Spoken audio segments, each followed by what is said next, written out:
Bettor Sports Network. Wilson steps up, float to a wide open receiver, catches the 15, 10, 5, touchdown, Greg Dulcich. Diving catch is made by Hopkins inside the 30 at the 28. It's the seventh catch for Hopkins.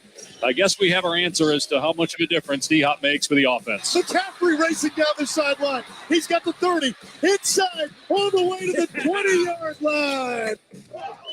Nobody's having more fun than these guys. Join the party and pregame with Front Yard Fantasy on Bettor Sports Network. Woo! Welcome in to Pre-Gaming with FYF, Front Yard Fantasy. I'm your host today, JL, joined by my very good friend, brother, cousin, sister, Joey Wright. How you doing, Joey? I like the sister part. I'm doing really great. Yesterday, after the Thursday morning show, I made a trip out to SeaWorld to go visit my friend Cookie Monster. And he said he really enjoyed being on the show on Thursday morning, and he hopes to be back soon. Thank you. We hope to have him back soon.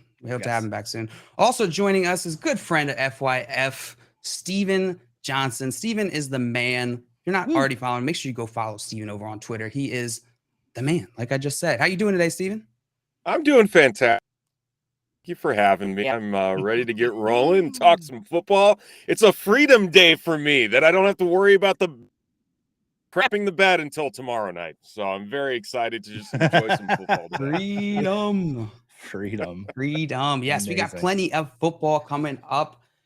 It is week 7, boys. Week 7. This is the time where fantasy championships are made. This is where you start getting your edge, start winning your leagues. You guys ready to get into some football? Let's get into some football. All right, we got some people in the chat here. I say get in the games. Like, yeah, boys, it's Sunday. What up, Tommy? And Coop in here saying Cookie Monster stole the show on Thursday. That is absolutely true, Joey. He was really happy to be there. So, and we had a good conversation yesterday. So, I threw the picture up on Twitter of him and I. So, check it out. Love it. We got Albert in the chat. So, good morning, everyone. Good morning, Albert. Morning, Albert. And Levi in here starting us off with a hot question. Pat Freiermuth or David Njoku? Think about this one, Steven. You going Freiermuth or Njoku this week? You know, I like Freiermuth with the fact that the passing game Pittsburgh isn't as terrible as it was with Mitchell Trubisky under center. However, David Njoku's getting things turned around after what feels like years of the promise of output. And I'd actually this week. Going Njoku. What about you, Joe? You agree with him, Njoku or Freiermuth? I do agree. Njoku has been a star this season. He's looked really well. And I've been pretty on record with saying, like, when a guy's coming back from his first game with an injury, I don't normally like rolling him out there, especially with Pat Freiermuth with the concussion. So I'm going Njoku here because Njoku's a great option. I still like Freiermuth if that's the only tight end you have. But Levi, you've got 2 options here. So I'm going to go with the safer option in Njoku. Going Njoku. We got Albert in here, or I already said Albert. We got Dennis in here saying, sup, boys. Hi, Dennis. What's up, Dennis? What up? All right, let's get into some of the biggest news stories you got to know before the game start today. All right, J.K. Dobbins placed on the IR. He's having his knee scoped. He'll be out 4 to 6 weeks, so they placed him on the IR today. This is disappointing. It's disappointing for J.K. Dobbins managers, but Gus Edwards was, I think, elevated from the practice squad this week as well. What are you guys doing about this Dobbins situation? So for me, I just see this Baltimore backfield as like the major committee, because not only do you have like 3 competent running backs there, you also have Lamar Jackson, who technically be like the 5th best running back in the league right now. He has the 5th most rushing yards in the league, period, no matter position. So for me, I'm kind of staying away from this backfield if I can. But if you have to plug somebody in for it, I'm going to throw it to Steven, because I do believe he does like somebody in this backfield. So I want to let him talk on that. Yeah, I mean, the J.K. Dobbins situation as a whole was a roller coaster, I guess, of emotion, because he was one of those guys, you know, earlier on in the season, you have the he's like, okay, coming off the ACL, and then he comes back a couple weeks ago, has the touchdown. You're thinking, okay, J.K. Dobbins time. Now we're back, baby. Now we're cooking. Into it. That was the high. That was not great. However, you know, to the point where, you know, Gus Edwards getting activated off that PUP list, and the to ingrain him back into that offense, get him on the goal line, get him moving. And yeah, Lamar Jackson with the rushing, it'll cause some issues as any Russian quarterback does. However, over Kenyon Drake, even though Kenyon Drake did have quite the game last week, that's the Gus Edwards is sitting on the waiver wire and you have a droppable player. The upside is worth especially looking at the fact that chances are this is not going to be just 4 weeks for J.K. Dobbins. Probably the 6th. And if it stiffens up again, like what we just saw with this, I mean, it's not a given that he's going to be back at full health anytime soon with the way that his rehab has gone so far with this injury. Yeah, absolutely. This is the Kenyon Drake, Gus Edwards situation will be something to keep an eye on today, because that'll certainly affect the next few weeks of how your decision making with that Baltimore backfield. I see Better Boss in the chat saying bolts up, looking good. JL, what up, Matt? Thank you very much. Thank you very much. Wearing my Mike Williams today, hoping it gives me a good game. That is the cleanest jersey you have. Clean from a status of laundry and is like looking good. That is absolutely true. That is absolutely true. This is my last clean shirt, which is why I'm wearing it today. DJ Duvernay in the chat saying few questions. Okay. David Montgomery, Isaiah Pacheco, or Deontay Foreman. Full PPR this week. Ooh. All right. So maybe we just use this moment for me to go into like my call my shot, because I do really like Isaiah Pacheco this week. He's starting now for Kansas City over CEH. They demoted CEH to running back 2. And Pacheco's averaging 4.8 yards a carry, and he's tied for 7th in yak per attempt with who? Nick Chubb. So I'm not saying that Pacheco is good as Nick Chubb, but if you've watched Pacheco play this year, he is outstanding. And Kansas City spends the most time in the red zone of any NFL team. They have the most scoring red zone attempts this season. And Pacheco, I think, is going to be a huge factor in that. I expect him to get all the goal line carries. I love Pacheco as a top 20 running back this week, and I think he could bust even that. What about you, Steven? What do you think about this one? Oh, man. That good sell point there, Joey. The issue, I mean, Deontay Foreman and Carolina offense as a whole, is there anything you can trust with them right now? Like, yeah, Foreman's probably going to get the first clip here, but PJ Walker is not going to strike fear in the hearts of opposing defenses this week or any week in the NFL. And then David Montgomery, and the big thing regarding the Bears backfield, they're kind of using like this extended week to recalibrate and have said several times, Matt Eberflus has said several times, they're going to go with the hot hand.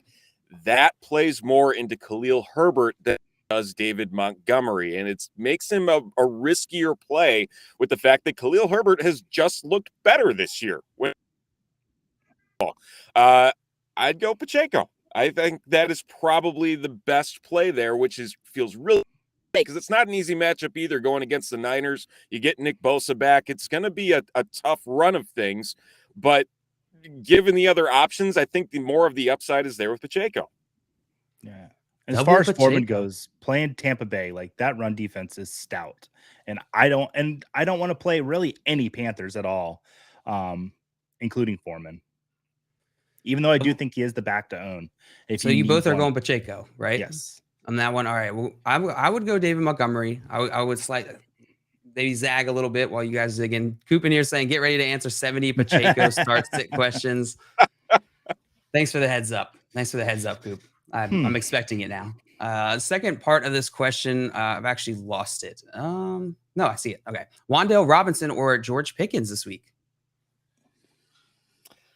I believe it's going to be a George Pickens coming out game tonight on the national stage, and it's going to cause a giant rush to try and people have gotten a little tired of the slow start. So I'm all about Pickens. All about Pickens. You, Joji, you going Pickens or Wan'Dale Robinson? They're close enough. I agree with on the Pickens take. I don't not like Wan'Dale. I think last week we did see a little glimmer of hope and possibly this Giants pass offense actually having a piece to depend on. He had a touchdown last week. So we'll see what he has this week. But Pickens, we've seen the volume there. And like Steven said, it's a primetime game. Let's let I tried to say it. Pickett to Pickens show up tonight. Oh man, can we just start the show over? Yeah, let's just. I really want to hit that. Yeah, take it from the top. This needs to be perfect, guys. No mistakes. Okay. Pickett to Pickens. Pickett to Pickens. Yeah. Show is ruined. Andrew Cooper. Yep, it's ruined. Show ruined. Bye, guys. It's been good. We're done. We're done. That's it. We are Front Yard Fantasy. We'll be here next week, maybe, hopefully. I see the rest of these questions in the chat. We're going to keep hitting these, but I want to keep hitting some of these big top news stories. Russell Wilson is partially torn hamstring. He'll be out today. I'm guessing Brett Rippon will be ripping under center today. Are you guys excited for this? How does this affect this Broncos offense for you guys? I mean, it's kind of hard to tell. I mean, Ripken, he's had one career NFL start. He was 19 for 31, 242 yards passing, 2 touchdowns, and 3 interceptions. First at the time, and not a very good Jets defense. And Jerry Jeudy was the only receiver from that game who could technically catch passes because either they're inactive or they're not available. They weren't on the team that game. But he did target his tight ends a total of 9 times. So maybe Greg Dulcich is a play today. If you have a desperation tight end, you're on a bye week, you need to play someone in there. But as far as Ripken, I have him ranked as my second lowest quarterback. So I'm not depending on it to show up too much.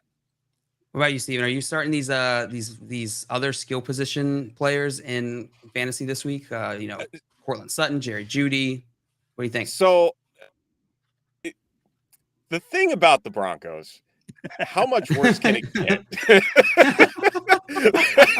Essentially where I'm at is how much worse can this get? I'm not a slight drop, but nothing to the point where I'm like, okay, I can't trust this guy, and getting him out. So yeah, I'm not, pushing back. If anything, it's, dropping guys like Sutton from high-end wide receiver 2 down to a high-end wide receiver 3, but I'm still starting him. Chances are with the bye week, this is a brutal bye week. Jerry Jeudy, I'm probably only starting anyway, regardless, in a kind of a panic situation, just with the way that he's performed so far this year, and just kind of the back and forth between some days and nothing. That not to the point where it's like this catastrophic end for this week. Yeah, I had Sutton at wide receiver 18 and I dropped him to 24. So like what Steven's saying, it's right on mark. You just drop him down a little bit. I would start Sutton still over Juju and Rashad Bateman though, for example. Oh, okay. Oh, that's good. That's good context to see like where they fit in. But would sit him for Kirk and actually Jacoby Myers, who I actually sorry, Steven, I do like his matchup this week. I'm not going to disagree with you there. Elijah Moore wants to be traded, won't be active for Sunday's game against the Broncos. There's smoke, guys. There's some smoke with Elijah Moore. How you thinking about this? Does this help the other options at all, or is this more so just you're dropping Elijah Moore? I would say it would help the other options if Elijah Moore was getting a bunch of targets, but since Zach Wilson's come under center, it's been a lot of Garrett Wilson and Corey Davis. And honestly, a lot of Corey Davis, more than we were expecting. So I understand Elijah Moore's frustrations, but I don't think it's going to change the offense much from how they're playing. What about you, Steven? Yeah, I mean, that's the weirdest thing. Looking at last year with how Elijah Moore did to this year, I mean, it's night and day difference. I mean, I think he was averaging around a 30% target share last year, under center, and now we have this. It's a little weird, to say the least. It seems like this is an opportunity to get Garrett Wilson to that next level after his start with Joe Flacco, but we'll see. I don't know. That has been one of the more confusing situations, given how that report was there before the season started and back into. I never thought we'd be at a point where we're actually thinking about saying, can we please have Joe Flacco back? Please. Those receivers like Elijah Moore and Garrett Wilson were both getting quality work for us, especially Garrett Wilson when Flacco was throwing them the ball. So, but I wonder if this is a lot of Breece Hall, like just completely taking over there as well. So, yeah, he's a star. Maybe it's like a first child syndrome type thing. Who knows? Yeah. I see Damon here saying, "Morning, Dame. Good morning, Dame. Thanks for waking up in. with us. Thanks for waking I know it's up. early for you. Thanks for waking up." Coop said, "JL saves the show and rips it back. We're back. All right." The Brett ripping comment saved the entire show. You guys are welcome. My mortal Isaiah Pacheco starting today for the Chiefs. You guys firing him up? Nah, I don't like him at all. No, I love Pacheco. I went through it just 5 minutes ago. Yeah. I wish I would have scrolled down a little bit. I'm like, oh, I would have held that a little bit. I need a chalkboard to start a tally here. All the Pacheco questions. Pacheco. Yeah. No, the last big news item is Broncos get trade calls on Bradley Chubb and Jerry Jeudy. You guys think about that? I feel like Bradley Chubb has been one of those guys that just never got to where anyone expected him to be. I mean, there was all that talk saying he was the best player in the draft when he was drafted, and now it just seems like he's more often injured and just can't get the job done than not. I don't think it's going to be a huge loss to that team, just based on where they're at and him being a free agent this offseason. I think that makes it a little bit easier if the Broncos kind of realize they just can't turn it around. Maybe something with this Russell Wilson injury becomes a lot more serious than what they're leading on this week, where they're like, well, Russell Wilson just needs. Jerry Jeudy, I can't see them trading him. I think he's going to be a piece that they hold on to at least for another year. But Chubb, I would not be shocked.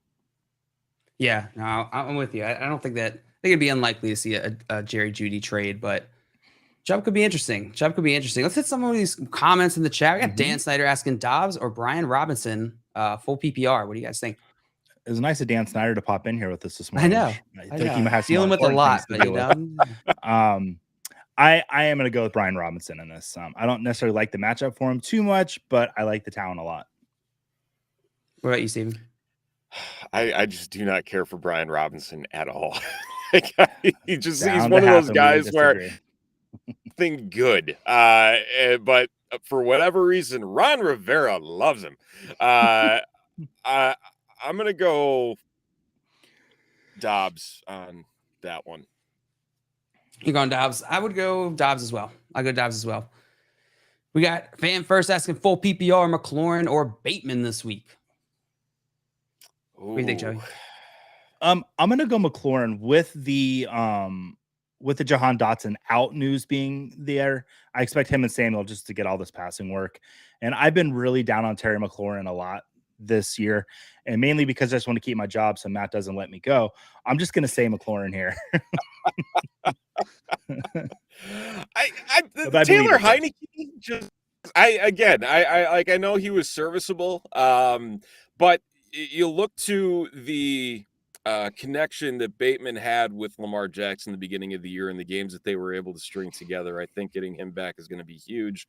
I do like the matchup with the Browns today as well to get him back on track. I'm going to go the Bateman route. Okay. I think I'd go Bateman as well. This is pretty close. The matchup for sure is affecting this. Also, the J.K. Dobbins injury. They might have to lean a little bit more on Rashad Bateman this week. Than in previous. I think Terry McLaurin is going to have a great week as well, though. I'm not down on this. Isn't an anti-Terry McLaurin take. Yeah. It's just a little bit more excited for Rashad Bateman.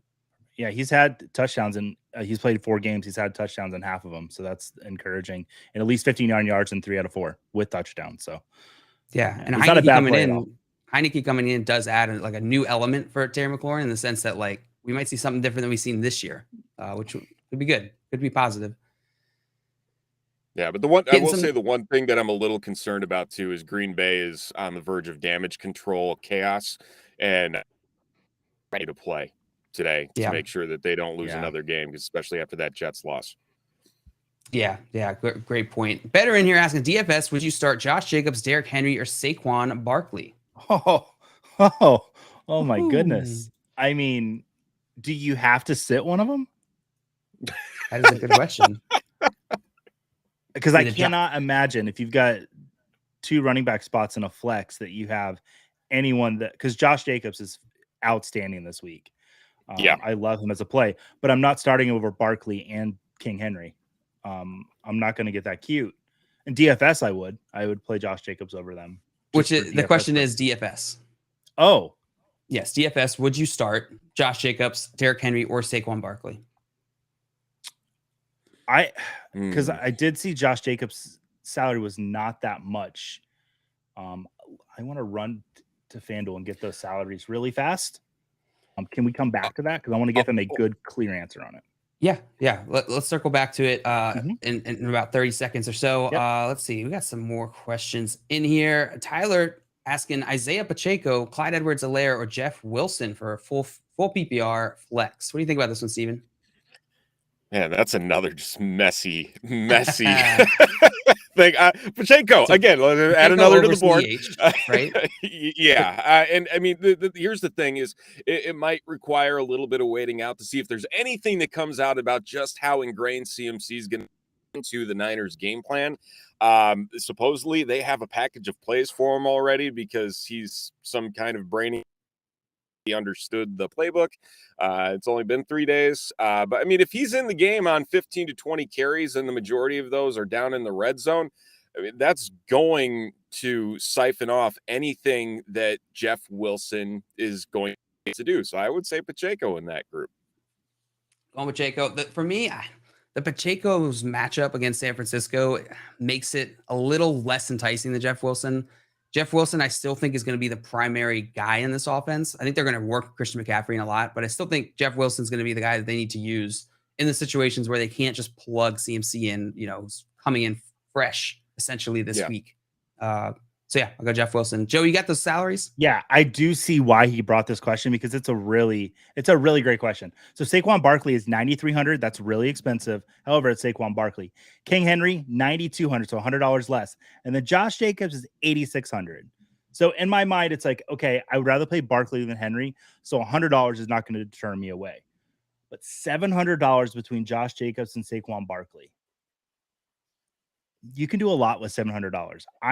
It's the best possible matchup you can have for going against a team because Houston's running game is just, their run defense is terrible this year. So I'm actually going to say Josh Jacobs, based on salary alone, can take that other $700 and maybe throw it in to upgrade to that Tampa Bay defense that should be incredible today.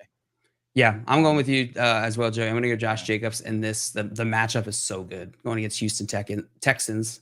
The Tekkens, the Tekkens, Houston Tekkens. Great question. Keep these questions coming. We're going to keep hitting them as we go. Let's get into some of this injury news. Starting off with the Cleveland at Baltimore game, or some of these matchups, not just injury news. Matchups: Cleveland at Baltimore, 1 p.m. today. On the Cleveland side, Jadeveon Clowney is questionable. Denzel Ward is out with concussion. On the Baltimore side, J.K. Dobbins is out. He's been placed on IR. And Mark Andrews, he's questionable. Rashad Bateman's questionable, expected to play. And Justice Hill is doubtful. Probably not too relevant for you, for most fantasy managers. The deepest of leagues. Yeah, in the deepest of leagues, the deepest of wells, then yeah, make sure Justice Hill is doubtful. Probably don't start him. With this matchup, how are you guys? Talk to me how you're feeling about this. How is this going to go? What are the fantasy relevant pieces here that you're looking for? Yeah, for me, it's Lamar Jackson, which is easy to say. But we mentioned with the running game earlier, like it's hard for me to know which running back I want to start. Now, Steven brought up they activated Gus Edwards, and what we saw from Gus Edwards was great the last few years. And I do expect some good stuff from Rashad Bateman today. So as far as Baltimore and Mark Andrews, of course, will be great. So that's kind of what I'm expecting from Baltimore today. It's just a lot of Lamar Jackson. Whole lot of Lamar. Yeah, I think Coop is agreeing with you. He said Lamar Jackson, easier to say than Pickett to Pickens. Coop, I'm so glad you're here to roast me this morning because I'm there Monday through Friday, 7 to 10 to roast you. So this is great. Yeah, I mean, on the flip side, though, I do think that Amari Cooper kind of keeps up what he's been the Browns, which I think has exceeded some expectations from the fantasy side of things as well, with the number of touchdowns he's been able to string together. So I think that based on what Baltimore has done against some of the receivers that they've faced this year that have been able to stretch the field, that he's also a solid play on the Browns side. But yeah, I mean, Baltimore, Lamar should be able. I think we'll see some of those games like we saw at the beginning of the season where he was just able to ball out, especially with Clowney and Ward out, and that Cleveland defense a little with the way that they've been performing these last couple of weeks. Right. Yeah, I agree with you guys. Nothing more to add there. Let's move on to the Atlanta-Cincinnati game. Actually, let's move on to the New York Giants, Jacksonville. Let's do that one. New York Giants side, Kadarius Toney is out, dealing with a hamstring. Kenny Galladay out, dealing with a knee and probably wounded pride. On the Jaguar side, Marvin Jones, questionable. Jamal Agnew, also questionable. Fire up your Christian Kirk, fellas. I can't trust it. Okay. All right. I like him. I mean, the Giants defense has been good this year. As far as Marvin Jones himself said he's going to play, will the coaching staff let him? We'll see. So I think the Jacksonville, if Marvin Jones is on the field, their pass attack will be a little bit better today. I just think on the Giants side, it's just going to be an all Barkley game. I mean, Jacksonville, that's their one weakness is the run. You can run on Jacksonville, and the Giants have a pretty good running back that can do that. So I expect them to do that a lot today. Yeah. Yeah, it's I will say this though. I know there's been rumblings in the Twitter's verse talking about the Evan Ingram revenge game. That's not the tight end that you want here in my mind. I think Daniel Bellinger is a very sneaky DFS play this week. I really like him, and he can put up some points for you as a cheaper option at tight end. So he's one that I really like. But yeah, it's going to be Saquon Barkley, Wan'Dale Robinson. I'd love to see him get a little bit more ingrained into that offense as well on the Giants side. Yeah, but Christian absolutely. Kirk, I mean, he has been one of the more depressing players for me the last couple of weeks too, with the fact that they've just kind of held Lawrence back and said, you're going to be more of a game manager. You're not going to be this gunslinger. And it's harmed anybody. It's been Kirk, with the fact that he's struggling to even get 4 or 5 targets a game, which is absurd. I do hope this is the game that they just move away from Robinson altogether. I know they're not going to, and I just keep willing this to happen. But Yeah. ETN has been so much better the last few weeks. Like, let's just give him like 75% of the carries, please. Let's let this happen. Don't throw the ball to Robinson anymore. Inside the 5, hey, let's try ETN. Let's see what he can do. Because James Robinson just hasn't been there the last 3 weeks to be able to do any of that. Yeah, it feels like ETN. I mentioned this earlier this week, but it just feels like every single week, it's like, oh, this might be the week. This might be the week that we finally see like he gets uncapped. It just goes off. But he's been tame. It's been very tame. It's been like a solid 10 to 12 fantasy points each week. I'm hoping we get to see that this week against the Giants here. Jacksonville is favored by 3 points in this game. The total is set at 43.5 points. So Vegas isn't expecting a high scoring game. Not necessarily too low scoring either, though. It's a little bit in the middle here. Are you listening to Pre-Gaming with FYF on the Bettor Sports Network? We are here every Sunday from 11 to 1, talking matchups with you, start, sit, questions. And later today on the Bettor Sports Network, there's a Bettor Zone with Corey and with Corey. There's a bunch of good programming. We've got Bettor Zone with Corey, Adam, and Tom. We also got that's going to continue from 5 to 8 with Holden Kushner and Greg Larnard. This is going to be great. And then we'll be back tomorrow also at 7 a.m. to 10 a.m. for the Front Yard Fantasy morning show. So stay with us. We're going to keep talking matchups here and injuries.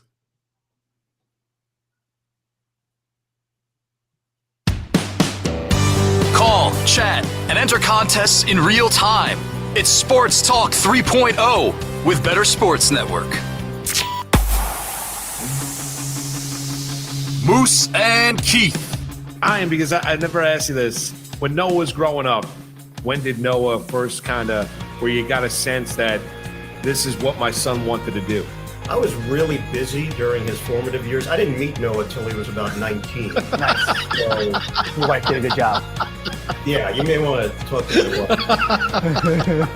I would say about he started showing a legitimate interest. He started getting curious about how I prepared, what it required. And then I saw a little bit of a shift, 14, 15, where he was concentrating on the on-cameras, the interaction between play-by-play and analyst, and started probably taking mental notes at that point of the performance aspect of, okay, you do all this prep, but you got to go out and deliver it. So yeah, probably that 14, 15 range, I thought to myself, this could be something he really wants to do. Front Yard Fantasy, weekday mornings at 7 Eastern on Bettor Sports Network.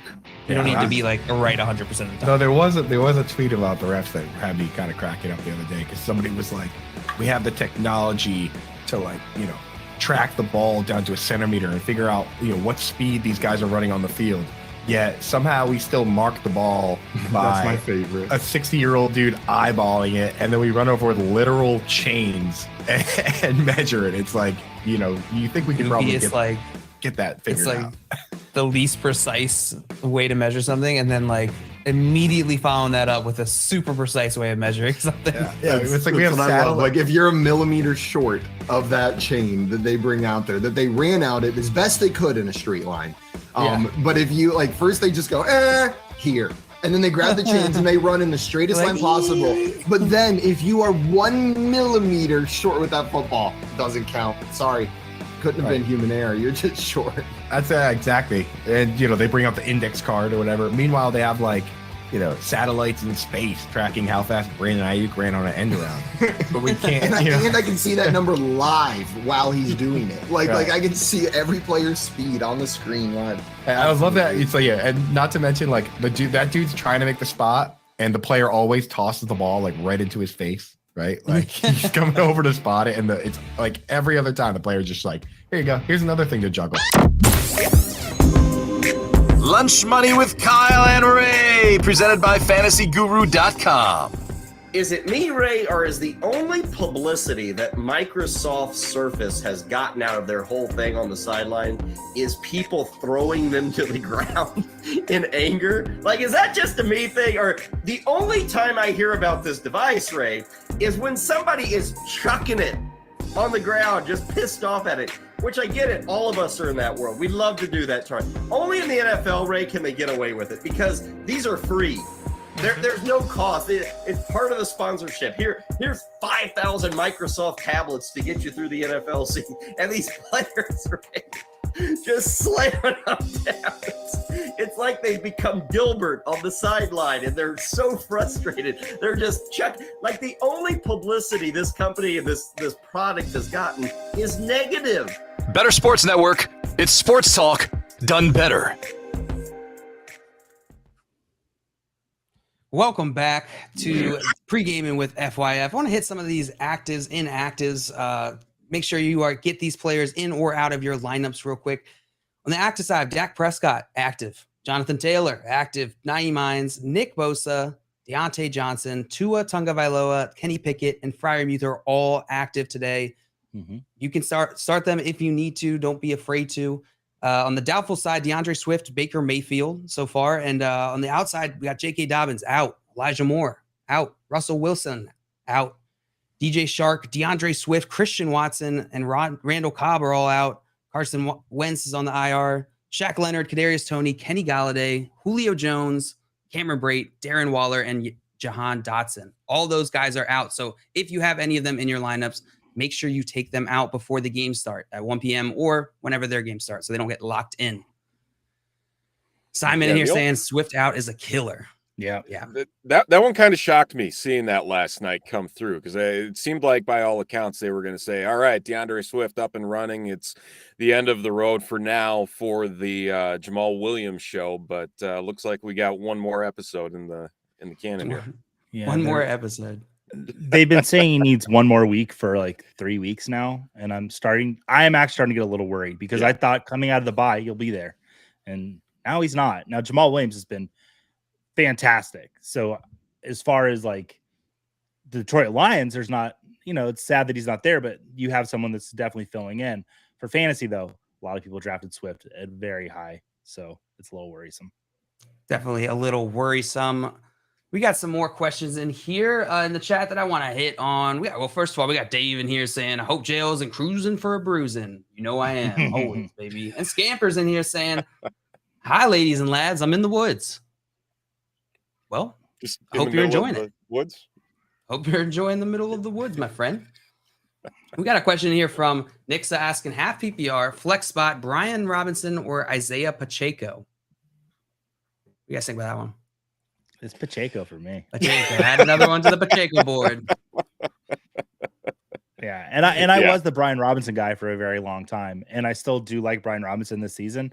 But man, I'm just color me excited for Pacheco and the Chiefs. Like someone's competence actually gonna get some work inside the 5, and that's exciting for me. Yeah, another one here from 234 asking Pacheco, Kenyon Drake, or Claypool half PPR. Ooh. That's interesting. I got to go Pacheco in that situation. Drake is you just got to see. I mean, with Dobbins out, Drake is very enticing this week, but I would wait and see honestly between those two. And then Claypool is another situation that I'm just not super excited about this week. What do you think, Joey?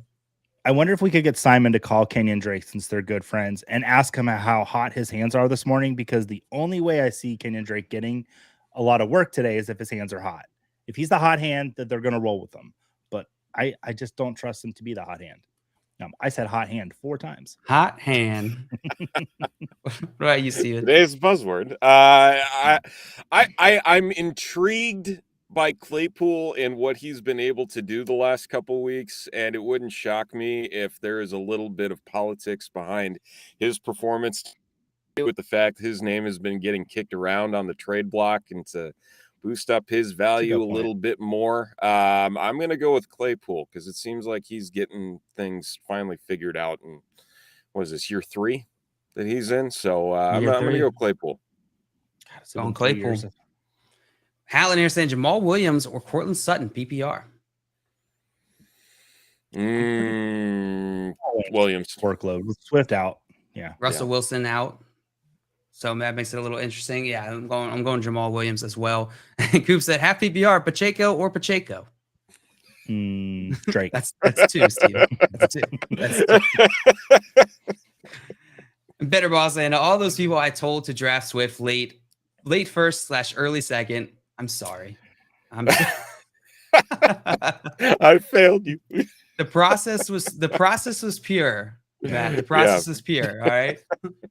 The thing about Swift, though, is he could come back next week, be on the field every week going forth, and finish as a top 12 running back. So, there have been some good waiver wire ads out there at running back. Hopefully, if you have Swift, you've made it this far. You're like, maybe 4-2, 3-3, and the Swift news won't kill you as much. Yeah.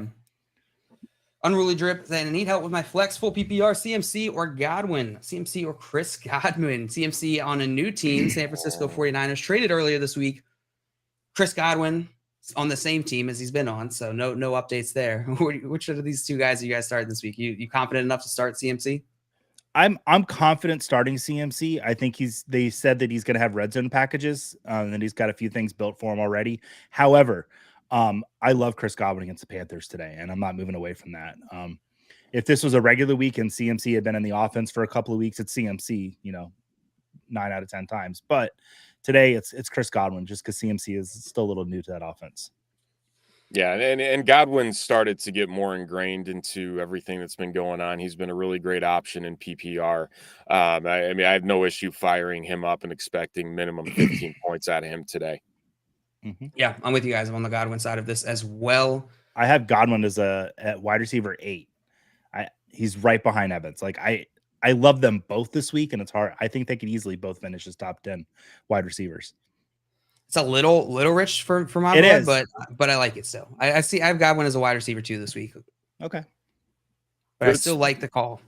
Speaking of that matchup, though, Panthers listing Chuba Hubbard as the starting running back.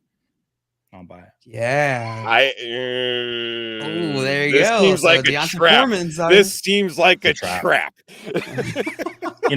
in every conceivable, if you look at just numbers, which you shouldn't always just look at just numbers, Foreman's been better than Chuba the last 2 years. Right. This season, he's not even really been on the field that much, and Foreman has had a little bit of play, but even receiving the ball, like a lot of the people were coming at me because I was pretty quick. I didn't go to bed Thursday night like everyone else did. So when the CMC news hit, I was able to get some news out about it and get some, people asking me questions about it. And a lot of people said that Chuba Hubbard, he is the guy for receiving down work. And I looked at it, and Foreman's been a better receiving back too. So I don't know. I don't believe you, Panthers. I don't believe you, Panthers. I don't believe anything you say. I mean, here's the thing: is like, why go and get Dante Foreman? You've been giving him more touches with CMC on the. Like he was able to do. You saw what Chuba was able to do without CMC last year. So like things just don't add up in my mind regarding this. But Melvin Gordon started a game last week, and we all saw how that went. And Latavius Murray then essentially the value of Melvin Gordon. So I mean, for all we know, it could just be a nice little thing to drop into the starting lineup, but in reality, we all know what's going to happen. One thing Chuba did do well last year is he started hot. He had right out the gate, he started really well, and then he really tapered off big time. Yeah. So I'm wondering if this is like, okay, we know that he can start hot. Let's let him come out there, start hot, and then when he starts to go downhill, like we saw happen last year, if that does happen, we know we've got Foreman on the back burner, and they're going to mix in. Like, I don't think that Foreman's going to get 75% of the touches this week, even if he was named the starter. They're going to mix in. So, yeah. Yeah, no, I'm with you guys. I have Chuba Hubbard in one of my dynasty leagues, and I'm a little like tempted just to tempt some chaos here. Like, there's some chaos into my roster this week. Just see what happens. Joey, I think you're in that league. Actually, it's our dynasty league, one of our dynasty leagues. So is that this type of news right here? You guys see this come across? Is this the type of player you're going out and putting on the trade block right away? Chuba? Yeah. You've got big news on him. His value might not ever be higher unless he has an incredible game today. I don't know that is an effective, like, what's the purpose of putting a player on the trade block is to alert your league mates that, hey, like, I'm interested in trading this player, right? I don't know that a player like this, Chuba Hubbard, adding him to the trade block now, right after like an injury like this, is the most effective in communicating that, right? Because most people, I think, are going to see that as like hey, I'm trying to sell high, right? Versus like reaching out to someone and just talking and seeing if they have any interest in Chuba. Imagine there being a player is him being named as the starter on a piece of paper. Which is very possible because it's Chuba Hubbard. It's very true. Very true. Dame asks in half PPR, Raheem Mostert versus Pittsburgh, David Montgomery versus New England, or Melvin Gordon versus the New York Jets. I'm all about Mostert there. I think Mostert's the guy to play. And I like that matchup a little bit more. I'm not touching Gordon, especially after last week. I don't care what kind of conversations happen with Nathaniel Hackett. No, it's absolutely not. Yeah, Raheem Mostert, the Pittsburgh matchups is pretty decent. It's pretty decent. Pittsburgh giving up 20th most. How would I say this? They're giving up I don't know how to say it. They're not so good against the run. They're not so good against the run. They bad against run. Don't do. Yeah. So I like the Raheem Mostert call here. My only concern about Mostert is he did have his knee drained. And we had Brian Drake on Thursday night on office hours with Simon and I, and he mentioned that with Mostert having his knee drained and how that can cause some complications as games go on. Like around the third, fourth quarter, you might see Mostert's work come down a little bit, and that's where you see Chase Edmonds come in a little more. But I would still probably start Mostert here. Just maybe temper your expectations a little bit with him. Yeah, I would go to Mostert as well. David Montgomery, I'm interested in. Going against New England, the matchup isn't as great, but it's in Chicago really leaning on David Montgomery this week. So I'll be okay starting him or Raheem Mostert this week, but I lean Raheem Mostert if I have to choose, if you're putting a gun to my head. So we mentioned David Montgomery, and can I take a minute to talk about a trade I made this morning? Okay. Please. So this morning I woke up from a wonderful day at SeaWorld yesterday, and there's a trade in my inbox, and it's DJ. I had DJ Moore for David Montgomery. Now I'm loaded at running back. Like I am absolutely loaded at running back. Nice brag. 4-2. I know. So I'm like, but I can't pass that value. DJ Moore hasn't been much this year. I'm going to accept this trade and I'm going to try to flip him. And I was able to flip him this morning because I'm 4-2. And I do believe in like the second half of the season and having a good playoff run. I flipped him for Keenan Allen this morning. And I feel really good about that, honestly, because I love Keenan Allen. And I feel like once he's right and he's on the field, he's going to be great again. Do you guys hate that trade or do you like that trade? And just the philosophy. What do you guys think about that?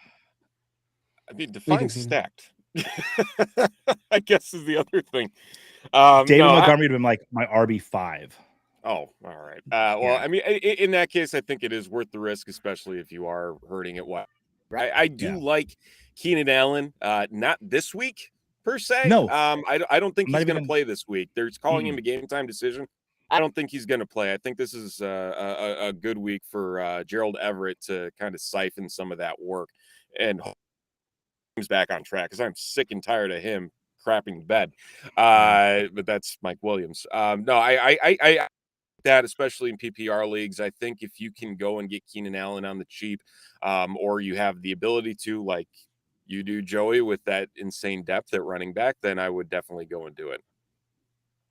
Yeah, no, I think that's a good move, Joey. I like that. I like the reasoning behind it too. I think it was smart. Yeah.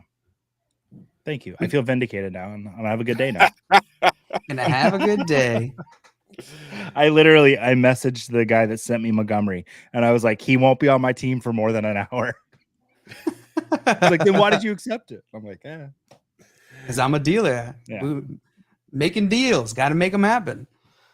You got Tommy saying public service announcement: do not start any Panthers. Yes, do not start a single Panther. Yeah, he's right. Do not. Not even the Panthers DST.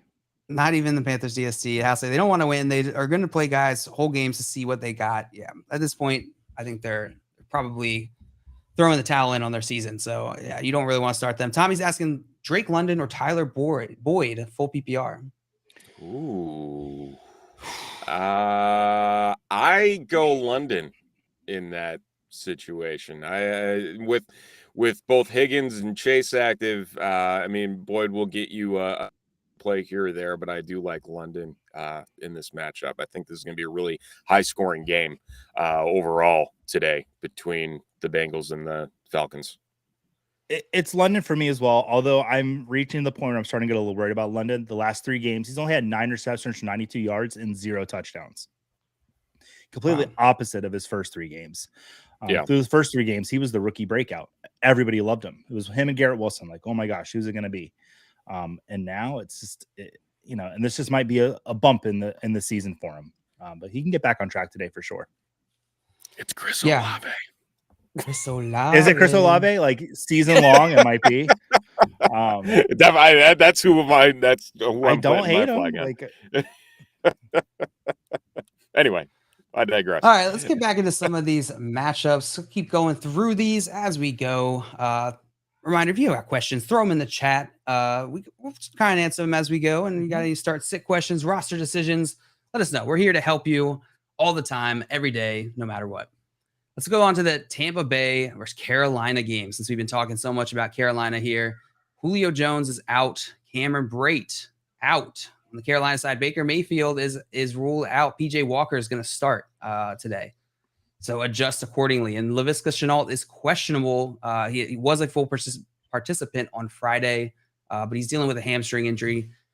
The Carolina Panthers are 13-point dogs in this game. 13-point dogs. Are you guys taking the Tampa Bay to cover the spread? You think Carolina, Tampa Bay? Which no, I'm taking Tampa Bay to cover. I think that's I think we're talking like a games where Tom Brady just does not care and is going to run up the score, and it's going to get ugly very.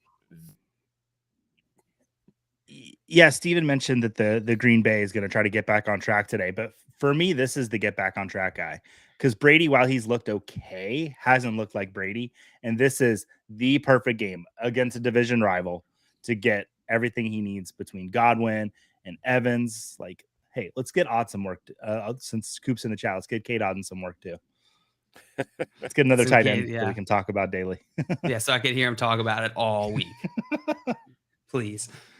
The total in this game is set at 39.5. So Vegas is expecting a pretty low scoring game. Are there any players in this matchup that you guys are particularly excited about, or that you'd be, maybe interested in throwing either in a DFS lineup or throwing a bet on? I think Fournette is he still in my lineup, or did I move him out? Yeah, he's still on my DFS lineup. So I like Fournette a lot this week. I was actually going to go on a sneaky play, and if this game gets out of hand, we might see some extended play out of Rachaad White. Yeah, say it. I think that might be something that ends up giving him the opportunity to see what he can really do. Again, against a not very good opponent, probably the team that's going to have the first overall pick come next April. So I as a very, very sneaky play, I'll throw him into a couple of DFS lineups just to tinker. But yeah, from your mouth to Tom Brady's ears, please, because that's just calling the plays. But because prior to last week, I made a lot of moves to get Rachaad White on my team because I started seeing a shift. Not that Fournette was going to lose his job, but that White was going to start getting a lot more work. And then last week, it just didn't happen. And I got scared. So please let it happen. That Kansas City game happened, and then everyone was like, okay, this is something different. And then ever since, it's kind of like J.K. Dobbins. You think it's going to start going up, and then it goes down. But I think that this will cause a blip in that. Yeah. Yeah, absolutely. Kay Shaughnessy asking Gus Edwards or Herbert this week. I'm guessing Khalil Herbert. Are you guys starting Gus Edwards or Khalil Herbert this week? Not starting Edwards until we see at least one game in the queue. And I think to what I mentioned earlier with the Bears and how they've been talking about how they're going to move things forward, they're going to go with the hot hand at the running game, and that's going to be Khalil Herbert more than it is David Montgomery. Right, you, Joey? 100% agree with everything Steven said. Now, I will add a wrinkle here. Shaughnessy, it's half PPR, but he said you could also pick up Josh Reynolds or Rex Burkhead. Does that change your guys' decision at all? Your advice here? Oh, it's Dallas crap. Josh Reynolds has been really good lately.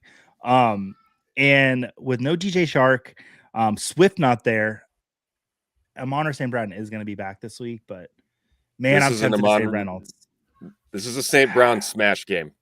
Yeah, in my opinion, this is going to be one of those where he's going to get like 10 catches for 135.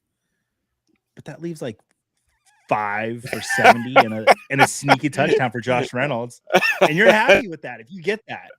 That's true. No, I really want to say Josh Reynolds, but I think I'll stick with Herbert. Sticking with Herbert. I'm going to go with Herbert as well this week.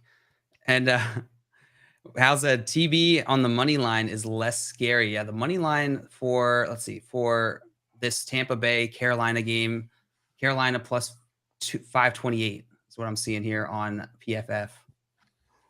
So a little less scary for you guys. Carolina plus 528 odds. Is that real? I'm still taking. That's what PFF says. I'm gonna check FanDuel Sportsbook right now. I mean, is that worth throwing a bill at? Is that worth throwing your money away? Just no. It's not. Yeah, Tampa Bay minus 670, Carolina Panthers plus 490 on FanDuel Sportsbook. Let me call Matt Kelly. Yeah. He might know the pulse on that. What's going on? Yeah. TX in here asking Melvin Gordon III, Jeff Wilson. Which one of these two guys you starting today? That's a very interesting question. Simon was pretty adamant about the squeaky mouse gets the cheese with Melvin Gordon. The old Scottish adage. Yeah. So I could absolutely see that happening. I don't think Jeff Wilson's going to lose his job completely this week. Next week, I think he will. But this week, I think he'll still have some work. I'm actually going to go Melvin Gordon here. Really? Wow. Yeah, I am. Yep. What about you, Steven? I gotta go with Wilson. I hate both of these. So condolences to having to make this choice. Here's the other thing that I don't think a lot of people are also realizing is just how good this Jets defense has become overall. And I think sooner rather than later, people are going to start taking them seriously. And the other piece of this puzzle, you bring in the fact that the passing game probably, I mean, it wasn't that great to begin with, but it's probably not going to be as, solid as it was. And then Latavius Murray, Mike Boone, for all we know, is going to lead the team in carries today for the Broncos. So I'd rather go with Jeff Wilson, knowing he's going to at least get some work. Yeah, I'm with you, Steven. I'm going to go Jeff Wilson as well. The matchup here is really enticing against Kansas City. It's a plus matchup for him.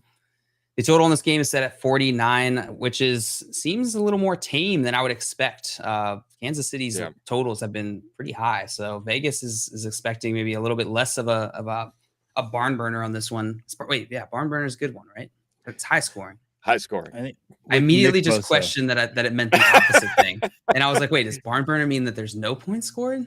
Yeah, it's that Nick Bosa effect. Nick Bosa back in this week as well. Got to keep that in mind. What's the origin of this phrase? I'm going deep down this hole, guys. On a special edition of FYF. Let me hit the old jugal. What is a barn burner? What does that mean? Is someone who burns barns? Oh man, this is wild. I'm gonna not be able to think about anything else all day. Okay, I have an answer, guys. Okay, the word barn burner dates back to the 1800s. It was originally and is still primarily used in the United States.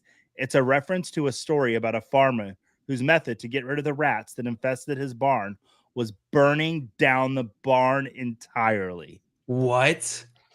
How does that correlate to football points? I don't know. What? But this is what Jugal has told me. I'm somehow more confused. Yeah. More research is needed. We have the origin story. Now we need the next. I need to move off this, or else I will talk about it for the next hour. This is blowing my mind right now. DeAndre Swift. Let's move on from. Oh, DeAndre Swift's officially out. Not a barn burner. And that's a good segue to move on to this Detroit-Dallas matchup. Detroit-Dallas. Detroit is playing at Dallas. On the Detroit side, DJ Shark is headed to IR. He is not going to be playing. Josh Reynolds is active. He is active today. DeAndre Swift is officially out. So do not start your DeAndre Swift. I just went and moved him out of my lineups this morning. Make sure that you go and check yours. Make sure he's not give you a big old 0 on the week. And then on the Dallas side, Dak Prescott. He's active today, boys. Woo! Dak Prescott is back. The Cooper Rush show is over. We are saved. Our Lord and Savior Dak Prescott is back. Because that's who I pray to. That's who I pray to. Is old Dak. Vegas has given Dallas 7 points here. The 7-point favorite. Total set at 49.5. You think the Lions are going to be able to make this a game, or is this going to be a blowout, guys? I'm going to say they are going to be able to make it a game because they have made it a game. When we thought, no, they're not going to make it a game. They're not going to make it a game. This Lions offense has been cooking all season. So I think they make it competitive, but I still think Dallas is going to win this. And welcome back, Dak Prescott. Like, holy cow. So excited to see you on the field. I think CeeDee Lamb is going to have a huge game today. For me, though, like when I'm looking into this Dallas game, I'm looking at something kind of weird. I want to see what they do with Noah Brown. I want to see if this is just a Cooper Rush guy, like, or is he actually that talented? So I guess we'll find that out today. That's what I want to see from this game. Yeah. Anything stick out for you, Steven? I mean, really for this, I think to Joey's point that this is going to be a barn burner. They have kept it close. They don't do this. They have kept it close. And I do think that's going to be the same thing here today. hasn't been all that great lately either, and I think a lot of people need to realize that that's the case. I think they've given up the seventh most points to wide receivers over the last couple of weeks here, so they're starting to show some wear and tear against opposing passing games. I think getting St. Brown back will be huge for the Lions, but the guy that I think is going to cook today, that being Michael Gallup. I think he's a top 12 wide receiver this week. Yes, I think it's all Smoking systems go. His, I believe the air yards last week, the 33% share with Cooper Rush. So I've just been waiting for Michael Gallup to be fully healthy with Dak Prescott for the longest. We're going on 2 years now, and it's finally here, and it's in a golden matchup, and it is all systems go from my end to get Michael Gallup up and running. I think he's going to have a hell of a day today. Love that. Love that call. Finishing strong. That is amazing, Steven. Steven is going to head off. Thank you so much for joining us. This was a ton of fun. We definitely will have you back. I appreciate you. If you're not already following Steven, go follow him. Steven, remind everybody where they can find you. That's on Twitter at Steven with a PH_Roto. Steven Roto, such a good follow. You can find him on our channel all the time. You can find him on our shows. Also, as we love us some Steven. We're gonna keep answering your questions, but before we do, really appreciate it. Yeah, appreciate you, Steven. Before we do, I want to remind you we're giving away more cool prizes on the Bettor Sports Network. You can win. A authentic Dallas Cowboys Alvin Harper signed jersey or authentic San Francisco's 49ers John Taylor signed jersey. All you got to do is help us determine which NFL franchise is better, Dallas or San Francisco. Show your fandom in a tweet using the hashtag Corey's Cowboys or Henry's 49ers, tag at Bettor Network on Twitter. We'll select the most passionate fans from both sides and announce the winners on Monday edition of Corey Nando's a Friend at 3 p.m. Eastern on the Bettor Sports Network. Find that at Bettor Sports on Twitter, at Bettor Sport. I'm sorry, at Bettor Network on Twitter, not Bettor Sports. Bettor Network. Got it. Nailed it. We'll be right back answering all your questions, talking week 7 fantasy football lineups, getting you covered to win this week. Bettor Sports Live with Rick Kamla. That's 7 p.m. Eastern, 4 Pacific on Bettor Sports Network. Andy Reid is the best current coach in the NFL. He's better than Belichick. Belichick has lost his way. He's better than Tomlin. He's better than Harbaugh. He's better than Shanahan. He's better than McCarthy down in Dallas. He's better than all of the gangster NFL coaches right now. Sean McDermott up in Buffalo, he's better than all these guys. Andy Reid is the greatest gangster that we have at head coach in the NFL right now. And I understand that you're saying, well, Belichick is the GOAT, Cam. How can that be true? Now you're bringing up old stuff. Bill Belichick can't draft anymore, okay? Talk to me. Nick Chubb, Sony Michel. Talk to me. DK Metcalf, Debo Samuel versus N'Keal Harry. Okay, talk to me. This dude has lost his way. Remember the year when he should have bottomed out and just tanked, but he couldn't, and he went and got Cam Newton, and they were a mediocre team, right? He's lost his way. And not that he can't coach up a good defense and that kind of thing, but overall, he's lost his way. Andy Reid's an absolute badass. They draft great. He's a great coach, makes the right decisions, when to go for it, when to kick, when to punt. The guy's the man. The Playbook with Fensty and Ronis, presented by FantasyAlarm.com. I hate the stupid unsportsmanlike conduct. As long as you're not disrespectful to the opponent, you should be allowed to celebrate. How I used to say it, and to bring up, because now basketball's starting, I'm going to bring up. Oh, dude, it's even worse than basketball, isn't it? So Dikembe Mutombo, who used to get teed up in the 2000s, the 90s, they didn't give a crap. 2000s, though, when they tightened up the rules, they used to tee him up more when he did the Dikembe finger wag. But they wouldn't tee him up if he did it to the crowd instead of looking at, like, Eton Thomas, like one time I remember, and doing it right to him, or when his back was turned, doing it right to him. If he did it to the crowd, they would never call it. And so that makes me wonder if these players, while, yeah, they want to talk a little smack, maybe they should flex towards the crowd than at the player who they're standing over. I guess. I know again, it's soft, man.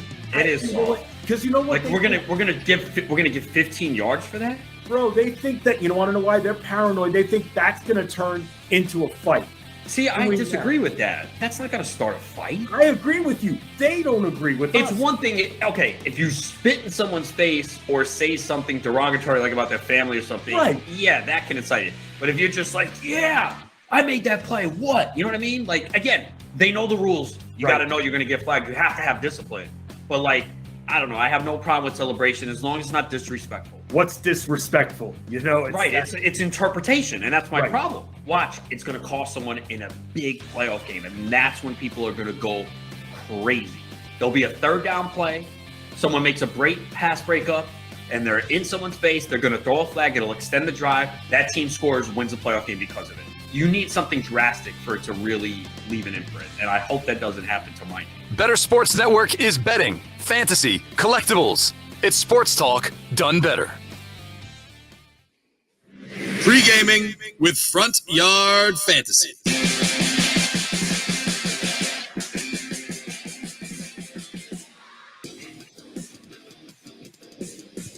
You're muted, buddy.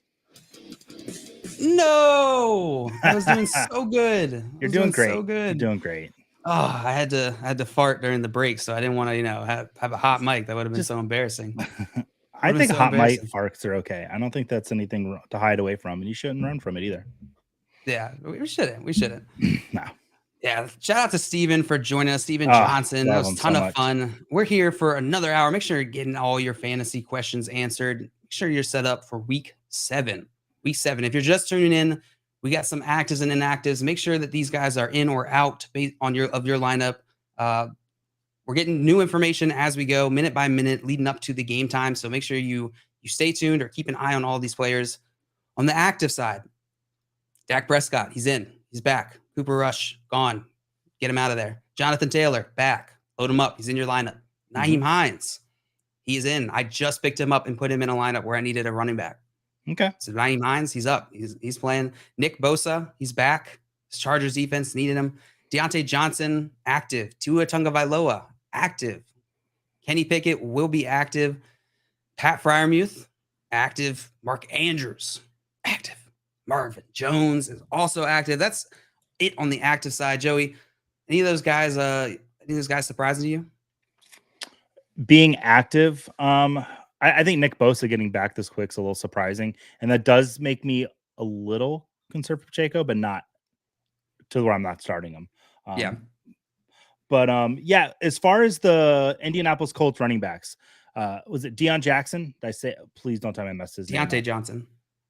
Oh, Deion Jackson. Deion Jackson. Yeah. I think he was great in service when Taylor was out. I think he's safe to drop now. If you've got him on your teams, he did what you needed to do for him. Maybe hold on to him this week just to make sure Taylor doesn't get re-injured, and then you're good to go ahead and drop him. Yeah. Other than that, none of these names really surprised me being active today. I was glad. I'm happy to see a lot of them back. Yes, absolutely. And on the inactive side, J.K. Dobbins is out. Elijah Moore won't be playing this week. He's sitting out. Russell Wilson dealing with a hamstring injury. He's out. DJ Shark's on the IR.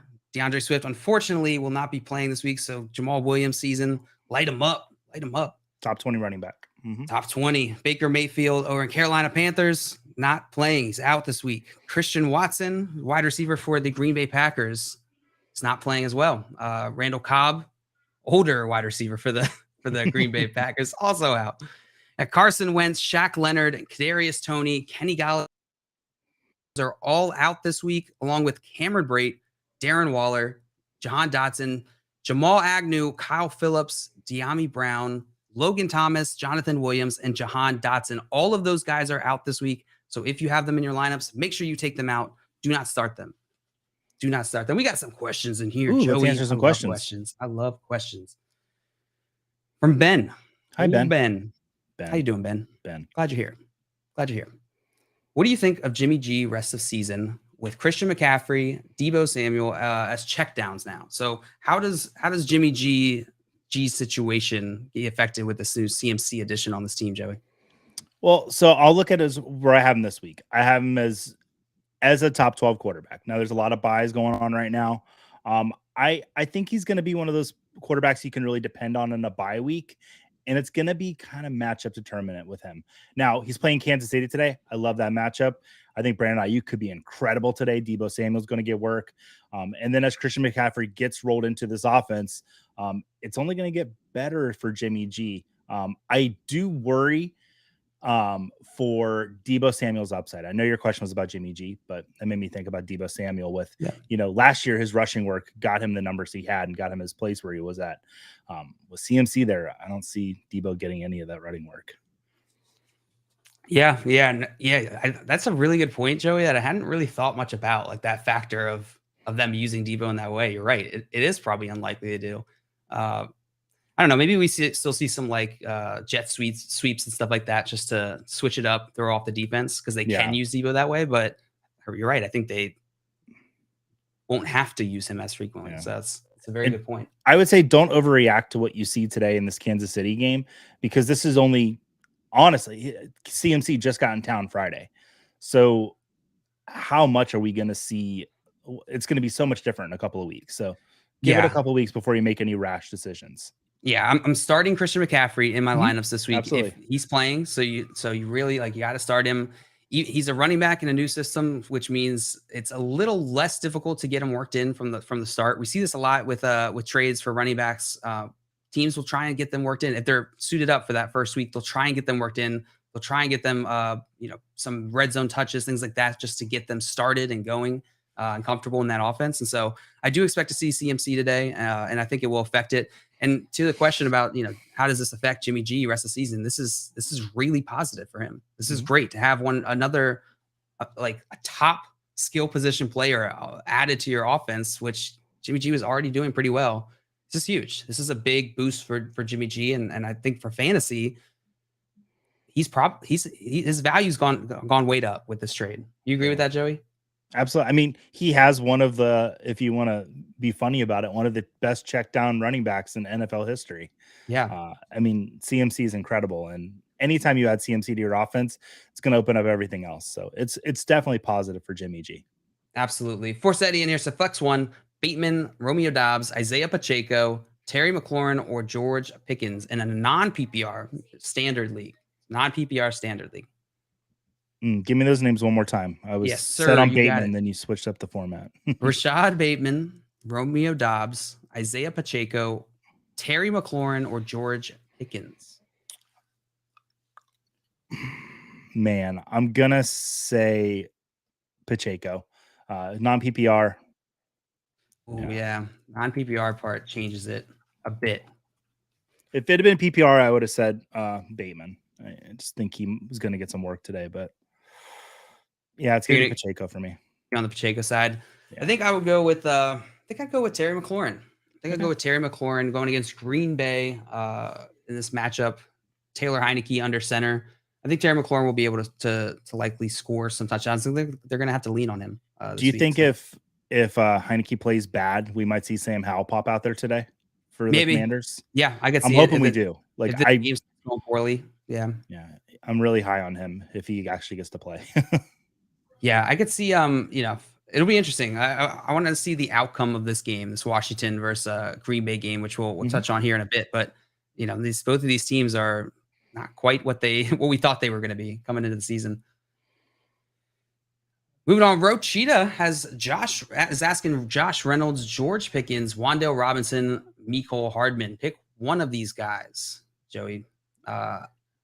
Actually, I'll go first on this one since I've been throwing it to you every time. I'll go Wan'Dale Robinson. Wan'Dale Robinson is this group here. George Pickens is a close second. I'd be fine throwing George Pickens if you want over Wan'Dale. But I think they're going to have to use Wan'Dale Robinson this week. Where are you going on this one, Jay? I got Pickens one spot ahead Wan'Dale Robinson, so I don't mind either of those plays at all. But I like what Steven Johnson said in the last hour about Pickens having like a show out game this week on prime time. So I would like to see it too. So yeah, no, it's fair. And the producer's asking, I got a QB on bye. Best options are Mariota or Jimmy G. Thoughts? Mariota or Jimmy G? I'm going Jimmy G. Yeah, Jimmy G. Absolutely. Mariota looked great this last week against San Francisco. But I mean, I like Jimmy G's matchup a lot better. So yeah, Jimmy G, way to go. Got Smokey and the Cat in here saying, "What's up, guys? What's up, Smokey?" So how true is it that Pacheco has taken over Casey's backfield? Well, he was named the starter. Pacheco was named the starter. Take that for what you will, right? Like you can't always extrapolate that's going to be the case throughout the game. The game script's going to change. Their decision making and also, they're going to have to adapt. So I think they wouldn't have put that news out there if there wasn't something there, but it doesn't mean that Isaiah Pacheco is now a workhorse. I do feel like a bit of a hypocrite because the Chiefs come out and they say Pacheco's a starter, and I was like, absolutely, the team has said it. Pacheco's time has arrived. Panthers come out and say Chuba Hubbard's our starting running back, I'm like, I don't believe it. It's like I just completely dismiss it. Don't believe it. So, and we're hopping around these questions, so we don't get to yours. You can repost them, but will be hopping around to try and hit all of these questions here. We got Brendan asking, "Hey fellas, if you like Tony Pollard, or do you like Tony Pollard or Josh Reynolds for a final flex spot today?" It's going to be Tony Pollard for me. I think he actually has a really good opportunity against Detroit today. Detroit's given up. I mean, it feels like the most fantasy points to every position, but that's not accurate. But they do give up a lot of points to running backs, the second most in the league. So I think that Zeke, while he's an incredible start today, I think Tony Pollard's a great start too. Yeah, I'm on the Tony Pollard side as well. Detroit is giving up the second most points to fantasy running backs. Their defense, run defense, is not very good, and so I think Tony Pollard and Ezekiel Elliott are must starts this week. Chase Brooks in here asking Tua or Geno Smith, and then following that up with Jerry Jeudy or Keenan Allen, half PPR. So starting the QB side, Tua Tagovailoa or Geno Smith this week in a half PPR. Joey, PPR doesn't matter in QBs. Geno was a little disappointing last week. I have Tua ranked higher. I am a little worried coming off an injury with the concussion, what we saw last out of Tua. Because you have Geno as an option, I might play it safe and go Geno over Tua. Even though my rankings say to play Tua. Yeah, they are very close.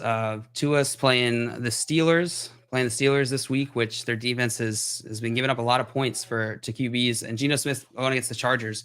Chargers do have Nick Bosa back. I think I would go Tua. I think I lean Tua here. It is close, but the matchup along with I just expect Tua to come back in this offense to be explosive. When he's healthy, this offense has looked fantastic. Yeah. Oh my God, one of the best offenses in the league. Yes.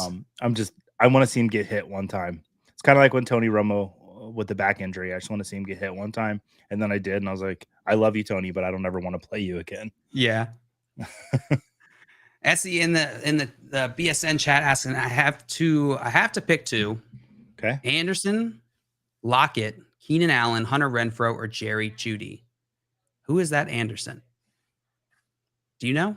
Or I don't know who the Anderson I is. wonder if they mean Wan'Dale Robinson, if they said W. Anderson. Yeah, maybe. Give us some clarity on Wan'Dale. Okay. Wan'Dale Robinson, Tyler Lockett, Keenan Allen, or Hunter Renfrow, or Jerry Jeudy this week. I'm gonna go Lockett and Jeudy, and here's why. I'm worried Hunter Renfrow might not play today. They mentioned that he's limited. There's going to be a game time decision. His status has gone back and forth so many times. Even without Darren Waller today, I'm a little worried about Hunter Renfrow. If they're just doing coach speak and he's fine and they're just playing with all of our emotions, well, then I'll eat that. But whenever I hear injury news come out, I do get a little worried when it's this back and forth on it. So you're not too Jerry Jeudy is going against the Jets, but Brett Rippon likely starting for the Denver Broncos under center today. Is that Joey?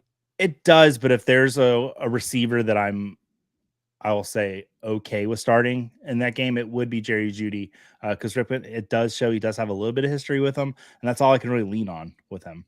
Even though it's just one game, it's a very small sample size. I think Jerry Jeudy for me, locking it in, and Lockett if I had to pick those two. So I'm with you, smash. That's easy. Lockett.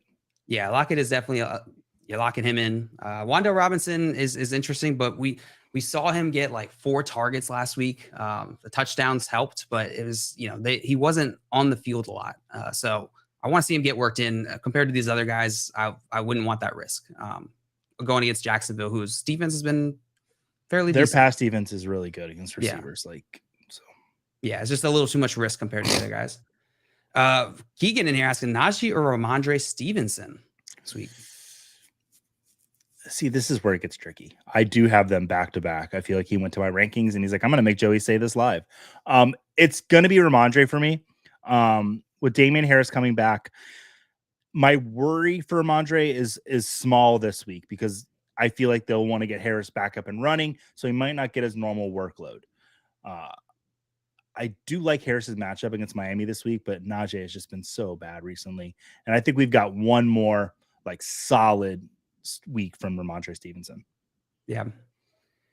Yeah, I'm with you on the Ramondre Stevenson side as well. Going against Chicago, really easy matchup. Really easy matchup. Third most points to the running back position. Najee Harris, this hurts. So Najee Harris, I've been on the Najee Harris side all season. I don't think it's they're that far off. So realistically, if you feel strongly about Najee, I'd be okay going with him. But for me, it is Ramondre Stevenson this week. We're going to keep hitting these questions, keep sending them in. We're going to try and hit up as many as we can, but we want to make sure we get through some of these matchups as well, talk about them. Joey, let's move on to the, let's see, what we got next. Indianapolis, a Tennessee game, 1 p.m. On the Indianapolis side, Shaquille Leonard is out, dealing with concussion, nose, back. What else, man? What else? That is a hit for their Indianapolis defense has been needing Shaquille Leonard. So this is definitely a hit to them. Tennessee on the Tennessee side, Kyle Phillips is out with a hamstring. Hamstring. Do not start Kyle Phillips this week. Let's see. What is the Joey? How are you feeling about this Tennessee Indianapolis game? You think Tennessee will be able to right the ship, or are the Colts going to just dominate? So I don't know if the Colts are just going to dominate. Jonathan Taylor is going to be back today. What I'm kind of keeping an eye on is Matt Ryan. He has been abysmal outdoors this year. Indoors, Matt Ryan's been great. One of the yardage wise, one of the best quarterbacks in the league. But outdoors, Matt Ryan just cannot seem to get it together. It makes sense. He played all those years in Atlanta. So this is a prime matchup for Matt Ryan. If you're going to have a good passing day against Tennessee, because Tennessee is not very good against the pass. So that's what I'm kind of keeping my eye on. I do think Jonathan Taylor is going to get at least 20 touches in this game, even though it's his first game back. They're just going to roll him out there. Tennessee's passing options are kind of limited with Kyle Phillips going down because they were already, so I think Robert Woods is going to get enough work, as many passes as he really wants today. So I wouldn't mind starting Robert Woods at all as well. Yeah. It's the guy there. The spread on this game, Tennessee is favored by 2.5 points. They're at 2.5 points in this game. So yeah, I mean, I guess it's not at all. Vegas is not expecting this to be a blowout. If you've got $100 sitting on your bedside table, for whatever reason, $100 might be sitting on your bedside table, go take that and put it on the Indianapolis Colts today. I like them to cover that easily. If not, win right out. Yeah, absolutely. And this is a good time to remind y'all, if you have any players who are on the Vikings, Eagles, Rams, or Bills, they're all on bye this week. So make sure you take them out of your lineup. All right, Vikings, Eagles, Rams, and Bills. This was a hurtful bye week. I mean, you're looking at the Vikings, Eagles, Rams, Bills. Those are some dynamite. You got Dalvin Cook, Stephon Diggs, Josh Allen, Jalen Hurts has been incredible this year. It's a lot of great fantasy starting options. Just chilling on the beach, drinking mimosas. Chilling on the beach, drinking mimosas. We got JM in the chat saying Fournette, Stevenson, Pierce, Taylor, or Pacheco. Start 3 PPR. Roll those names out for me. Fournette for sure. Ramondre Stevenson. Pierce, Damian Pierce, Jonathan Taylor, or Isaiah Pacheco. So Taylor and Stevenson. Fournette. Yeah, Fournette was the first one right off the bat. I was like, yep. Yeah, Fournette, Stevenson, Taylor. Jonathan Taylor and Stevenson. Yep, those are the 3. Cheddarhead asking full point PPR need to start 2. Deontay Johnson, Alec Pierce, Amari Cooper, or Damian Harris. Deontay Johnson, Alec Pierce, Amari Cooper, or Damian Harris. I do Amari Cooper for sure, and I do locking in Amari. I do like Alec Pierce this week. I mean, that Tennessee pass defense is not that great, and he's been getting work a lot in the last 2 out of the last 3 weeks. He's had really great games. So I'm actually okay with Pierce. Yeah, that's interesting. I don't think I would take Pierce than the risk that he's not as involved. I'd rather have Damian Harris, I think, in my lineup. Okay. Sorry, I saw another question. Thought that player was in this one. It's not. Yeah, so I would go Damian Harris and I would go Amari Cooper. The Joker asking David Montgomery, Ramondre Stevenson, Jamal Williams, or Jeff Wilson. You're picking 2 full PPR. What do you think? Right off the top, Montgomery and Ramondre. Montgomery and Ramondre Stevens for you. I think I would go. I think I'd go Jamal Williams. Jamal Williams is one of them. Yeah, yep. Jamal Williams and Ramondre. Sorry about that. Jamal Williams, Ramondre Stevenson, full PPR. Oh, that is a fun week for you. This is going to be fun, I hope. Grimpan asking, drop CEH with Pacheco starting. No, I'm not dropping CEH. You got to wait and see. we don't know what the mix is going to be. CEH has been getting the primary workload in this offense for the season, most of the season, but they've been working it around evenly. Don't drop him. You got to wait and see. I would pick him up if I saw someone drop him off the waiver wire. Absolutely. And Grant Van also asking, how do you feel about Schultz against the Detroit Lions this week? He's got his quarterback back. Got old Dak back. And the Detroit Lions are, let's see here, as far against tight ends. They give up the 9th most points to tight ends per game. So matchup says start it. If he's healthy, he's on the field, and Dak Prescott is back, I don't mind him at all. I have tight end 14 this week. So I have him right around there as well. Tight end 14 is not fantastic. No, it's not. But he's been dealing with an injury, his PCL injury that has been limiting him. So I am not starting him if I don't have to, but he's in that, what we call the tight end glob over at FYF, where they're just, if they get a touchdown, then they're going to have a great week. Otherwise, probably not. Unfortunately, right now. But with Dak back, that is a plus. So we will see. Dagger's in here, half PPR, tight end premium, starting 3, Joey. Brandon Ayuk, David Njoku, Alec Pierce, or Raheem Mostert. Starting 3, Brandon Ayuk, David Njoku, Alec Pierce, or Raheem Mostert. I'm actually going to sit Alec Pierce out of that group. I like Ayuk a lot this week. It wouldn't surprise me if he was the big benefactor from today's game against the Chiefs. Ayuk, you're saying? Yeah. Yeah, I think I would go. Mostert and Ayuk. Is that's who you said? Oh, you're starting. I thought 3. we had to sit 1. Yeah, we're starting 3. And so I would sit Alec Pierce is from those. You'd sit 4. Alec Pierce. I think I would sit Alec Pierce as well. Out of 3 of them. Nomadic K, PPR, Kenyon Drake, Deontay Foreman, or Tyler Algier. He's asking which one to start, PPR, Kenyon Drake, Deontay Foreman, or Tyler Algier. For me, it's Kenyon Drake. He's J.K. Dobbins is out. I think Kenyon Drake will likely get the majority of the workload today from the running back in Baltimore. Gus Edwards was activated off the PUP list, so they will likely get him worked in. I could see Tyler Algier being really the other competition here in this question. Joey, are you going Algier or Drake out of the 2 of them? I've got Drake and Algier so close that, I don't know. I would probably go Algier because his workload has been pretty solid. Through the 4 games without Patterson, he's had 38 carries for 180 yards. And there's Cable Huntley too, but he's only had 24 carries for 149 yards. So Algier is getting used a little bit more in this offense, and neither's really involved in the passing game, which is kind of surprising seeing what the role Cordell Patterson played.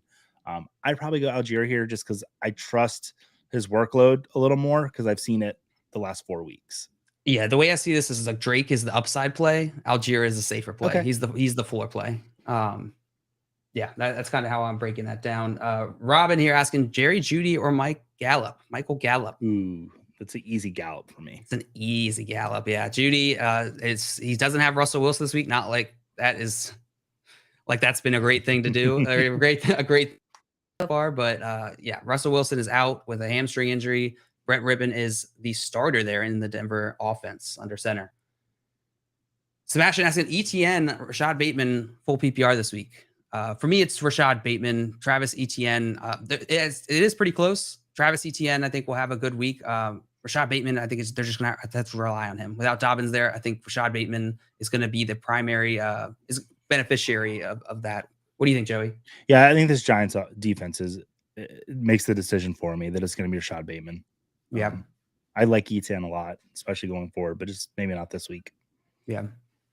Tommy's saying, I have an IPA and a stout in my hands. Need to drop one. Please advise.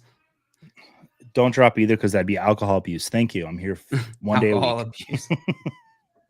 That's pretty good. IPA or stout. I'm not a big beer guy. You got to drop the stout, I think. So it's a little too early for a stout. That's going to sit in your stomach all day. It's going to be a brick. A little heavy. Stomach. Let's see. Let's keep hitting these questions here. Martin Edward, would you drop Rodgers for Trevor Lawrence or Matt Ryan? Ooh, that's pretty interesting. I wouldn't drop Rodgers for Matt Ryan. Trevor Lawrence is where it gets interesting. And I think I would. I think I would. What do you think, Joey? I guess I'm on the complete opposite end of this. I would drop Ryan. Wait. I would rather have Rodgers than Ryan, but I would add Lawrence for Rodgers. You would. Okay, so you're the same as me, right? Oh, okay. Then I'm the same as you. It goes, look at me trying to be it goes combative. Lawrence greater than Rodgers, greater than Matt Ryan. Yes, that's okay. the way it goes. All right, Unless Matt Ryan is playing indoors, which I think I'm going to be the indoor Matt Ryan guy this year. I think I'm just going to plant my flag on that take. I like it. So I like that. I like that. Let's see. We got Christian in here asking Pacheco or Brian Robinson. Pacheco, running back for the Kansas City Chiefs, or Brian Robinson, running back for the Washington Commanders. Joe, you've been the Brian Robinson guy. We talked a little bit about him earlier in the show. Mm-hmm. It's going to be Pacheco this week, though, for me. Pacheco? It's Pacheco for you? What's Brian Robinson's upside?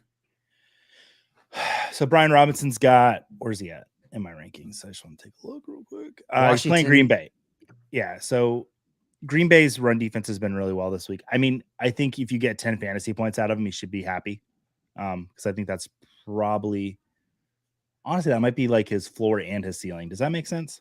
Yeah. Like, I can't really expect much more or really less out of him than that. Just exactly that. That's what you can expect. 10 points. And if it's like 9.9 points, please come for me. Just come for me. You said he was going to get 10. Malal been asking Michael Pittman or Mike Williams this week. Ooh, that's pretty interesting. It's a good decision to have. That is a good decision to have. I would wonder if those are your two decisions. Congratulations. This is the position I always like to be in. I'm gonna go Pittman. I've got Pittman at wide receiver 5. Against Tennessee, they're terrible against wide receivers. Yeah, I have Pittman in my top 10 as well. I'd throw him in there. I'd throw him in there over Mike Williams. The matchup Betraying against your Tennessee. wardrobe. I know, right?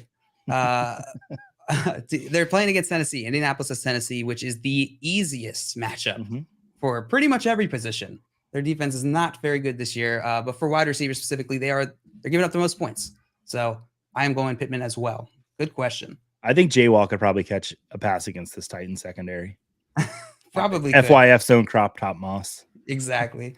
Let's try and speed round some of these, Joey, because we got a lot of questions coming in. We are reaching our last 30 minutes before game times begin. So we're gonna rapid fire these questions. Make sure you get all the information that you need before the 1 o'clock start for your fantasy matchups.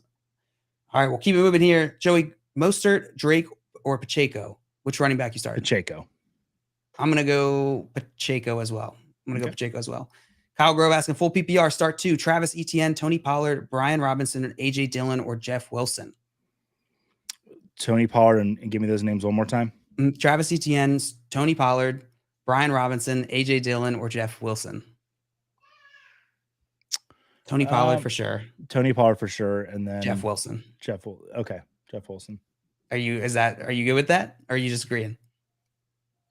I would probably rather start Brian Robinson over Jeff Wilson, actually. Brian Robinson? Yeah. That's fair. Totally fair. Andy in here asking Tyler Lockett, Alec Pierce, or Deontay Johnson. Start 1. Tyler Lockett. Absolutely. In here asking, hi guys, full PPR. Who do you prefer between Pitts and Njoku? And at flex, Damian Pierce or Ramondre? So let's start with Pitts and Njoku. Is this like, this feels so bad to say, Njoku? Yeah, it's Njoku. Yeah, it's Njoku, right? Yeah. God, why Pitts? Why? And then at flex, Damian Pierce or Ramondre Stevenson. Another interesting one. I think Ramondre Stevenson. Are we sure there? What do you think, Joey? I'm going to play Damian Pierce. They're playing against the Raiders. I'll get Ramondre Stevenson. Oh man, Ramondre Stevenson against Chicago. I'm Damian Pierce. All right, well, we're split on this one. I'm going Ramondre. Yeah. Joey's going Damian Pierce. So hopefully that helps you. I am high on Damian Pierce though this week. I would start him over Kenneth Walker and Aaron Jones. So like I am admittedly high on him. But yeah, what we see, I think both guys are. You'll be fine. Yeah. It's a good situation to be in. It's a good situation. We're splitting hairs. Jack asking Brandon Ayuk or Darnell Mooney. It's Ayuk. Let's see. Blake asking Tua or Geno this week. Tua. I think we answered that one. I think Joe, we were both on we Tua had it earlier. I went Geno just for I think it's just a safer option. But That's Tua right, yeah. has just been, when he plays and when that offense is cooking, it's exciting to see. Yeah, absolutely. I went on the Tua side. You were on the Geno side. Jay asking full PPR, Cortland Sutton or Brandon Cooks. Got to go Brandon Cooks this week. Yeah. You think so, Joey? I just say I trust Houston's quarterback over Denver's quarterback. That's a statement, but I do. And I have a hard time picking Brandon Cooks in pretty much any situation. So these guys, they're pretty close this week. They both have not great situations. I'd go Brandon Cooks over Cortland Sutton. Let's see, lost my comments. Here we go. Miles asking, start Debo or T. Higgins? Yes. Yeah, start them both. That's my answer to that. Between the two of them, Joey, which one are you going? I would start Debo over Higgins. Higgins did have the targets last week, which was happy to see from the week before where was T. Higgins? I don't know. I was at that game and I didn't even know. Yeah. So yeah, it'd be Debo for me. He's a top 10 wide receiver this week. T. Start Higgins him over Godwin and Amon-Ra St. Brown, actually. And T. Higgins has Atlanta, is going up against Atlanta, which is the 27th worst defense against wide receivers. Deebo Samuel going against Kansas City, which is the 29th worst against wide receivers. These guys are pretty close. If you can, I'd find a way to try and get both of them in your lineup. Yeah, to be honest, in there. if you can. Make room. Just, yeah. You know your commissioner. We should add a flex. Add a flex for me. I'm going to go on the T. Higgins side of this. Okay. I think. Yeah, but it is very close. Not betraying the jersey behind you. Not betraying my love for T. Higgins. I'll betray Mike Williams, but not T. Higgins. Miles asking, start Stevenson or Mostert? Stevenson, smash. Regier Productions, hopefully I said that right, probably not. Pick 2 to start, Isaiah Pacheco, Chuba Hubbard, Foreman, Damian Harris, or Kenyon Drake. Pacheco for sure. Yeah, Pacheco, Damian Harris. Yep. Mark asking, start 2 running backs, Aaron Jones, Raheem Mostert, or Christian McCaffrey. Christian McCaffrey, you're playing. You got to play him. Aaron Jones. Yep. I'm with you, Joey. Now, what you're going to, like I said this in the first hour, so I'll say it again. Like what you see out of Christian McCaffrey today is not indicative of what you're going to get the next few weeks. This is his first time in this offense. He's only been there since Friday. They have some red zone packages made up for him, according to Ian Rappaport. So, if he runs in 2 touchdowns, that's 14 fantasy points. And the San Francisco defense against Kansas City could absolutely do that. But temper your expectations. Don't drop Jeff Wilson. Don't make any huge rash moves. Let this offense play itself out over the next few weeks before you make any big decisions with the San Francisco offense. Yeah, no, I'm with you. That is a good point to add there, Joey. See, we got Sutton over McLaurin from Z Killer. Oh, that is an interesting question, actually. You have a strong opinion on this one, Joey? I don't have a strong opinion. I have maybe can bench press 80. Maybe the bar, I can bench press the bar opinion on this. Yeah. I would go Terry McLaurin. Without Jahan Dotson, he's going to be leaned on a little bit more. Curtis Samuel's kind of tailed off the last few weeks. So it's Terry McLaurin for me. Terry McLaurin, man, this is pretty tough. Do we know if Diami Brown is active today? I believe he is. Is he? Or no. I believe he's not. Okay. Yeah, sorry. He is out. He is Diami Brown. Thank you. Yeah. I think I would take my rankings live since Matt said I could. Yeah, we are. Let's see. I lost my place again, Joey. It's happening to me. No, we did answer that one. Latavius Murray start this week, yay or nay? I'm going to say nay because I feel like but this waiver wire is thin this week with the buys. If you absolutely have to as a desperation flex or all of your running backs are on bye, you can start him and hopefully he gives you what he gave you last week. This Denver offense, it does scare me a lot this week and going forward because they say that Wilson, it's a partially torn hamstring. So and did they send him to IR? I'm thinking of that correctly. Or is it just Russell Wilson? Yeah. I don't know if they officially sent him to IR or not. It's a good question. I mean, it could definitely linger if it's partially torn. So, and listen, I hope that's the reason with the play we've seen out of Russell Wilson because it would make sense. Oh, if he's got a partially torn hamstring, that's why he's not been as good. But I don't know. Yeah, that is tough. I think it's probably a combination of him, like mental mixed with injury or dealing with something. I don't think, at least based off what I've seen, I don't think it can all be added on to the injury. If only he could bring his acting ability to the football field, I think we'd all just be so much better off. Yeah, we'd all be blessed for that. All right, let's keep hitting these questions. Where did I leave off? Let's see. Lamb Cup asking, start Curtis Samuel or Wan'Dale Robinson this week. So Curtis Samuel has Taylor Heineke under center. Wan'Dale Robinson. The Giants are playing who? Remind me. The Giants Jacksonville are playing Jaguars. the Jacksonville Jaguars. I think I would go. Go ahead, Joey. I think I'm going to go Curtis Samuel here. I do expect Green Bay to be up pretty big in this game. Sorry, Matt. So I think Curtis Samuel will get back to what we saw from before. Yeah, I mean, he was the target share leader on that offense before getting injured. So yeah, Curtis Samuel, I think, is the play here as well.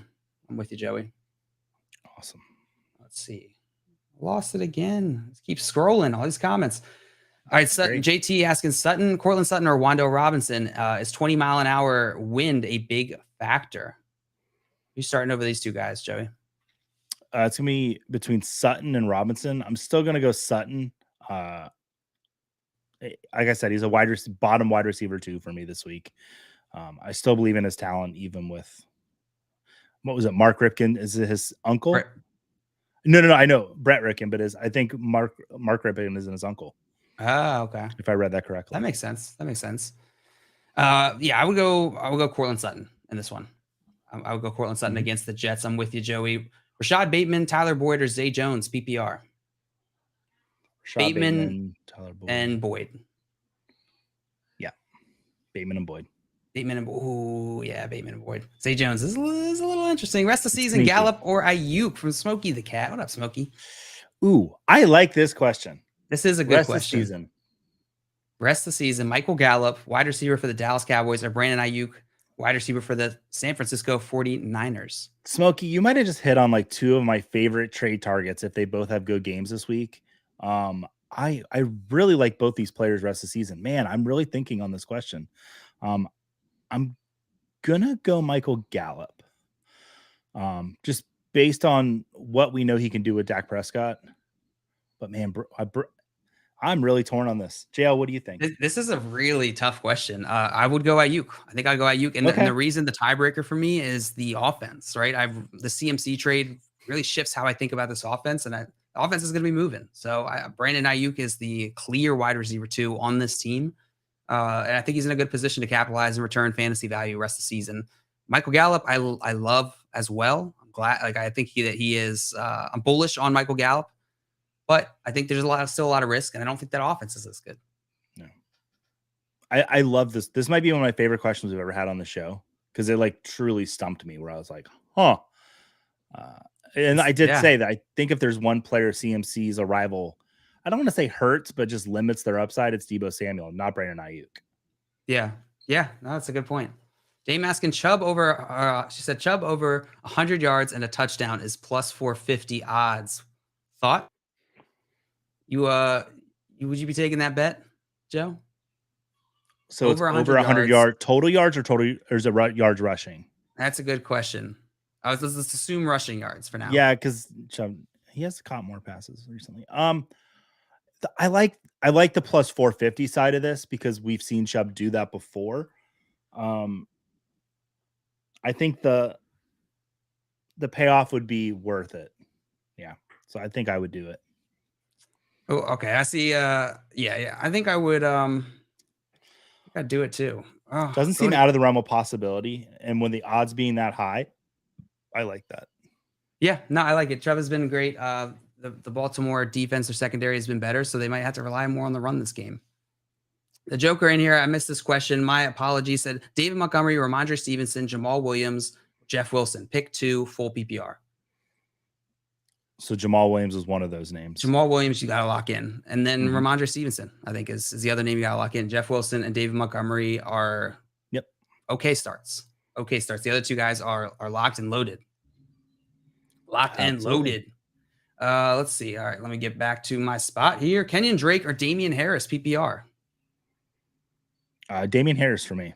Damian Harris for me as well. J Breezy said Sutton or Brian Robinson, full PPR. Brian Robinson for me. Brian Robinson for me. Yep. Sands said start 3, sit 1, Ramondre Stevenson, Jonathan Taylor, Damian Pierce, Kenneth Walker. Starting Jonathan Taylor. You're starting. Man, it's tough. Really tough. I run those names down one more time because I want to go through them. All right. Start 3, sit 1, Ramondre Stevenson. Okay. Jonathan Taylor. Okay. Damian Pierce, Kenneth Walker. I'll say it. I'll set Ramondre Stevenson out of these 4. Out of these 4, you're sitting Ramondre Stevenson. I love the other 3. They're all top 12 running backs for me. Yeah. Kenneth Walker, Damian Pierce. Yeah. Jonathan Taylor on his first game back. That's tough. There's something to say. Do you set Jonathan Taylor since it's his first game back if they ease him in? Because you've got those other 3 fantastic options. It's possible. In my opinion. It's possible. It doesn't matter to me in my decision making because I'm going to start Jonathan Taylor. Okay. No matter what, if he's playing, you got to plug him in. Because guess what? If they don't limit him or he breaks off these huge runs, you're going to be sad about it. If you say Damian Pierce here, I'll agree with you just because I realize I'm high on him. Yeah, I think it was between Damian Pierce and Ramondre Stevenson for me. Okay.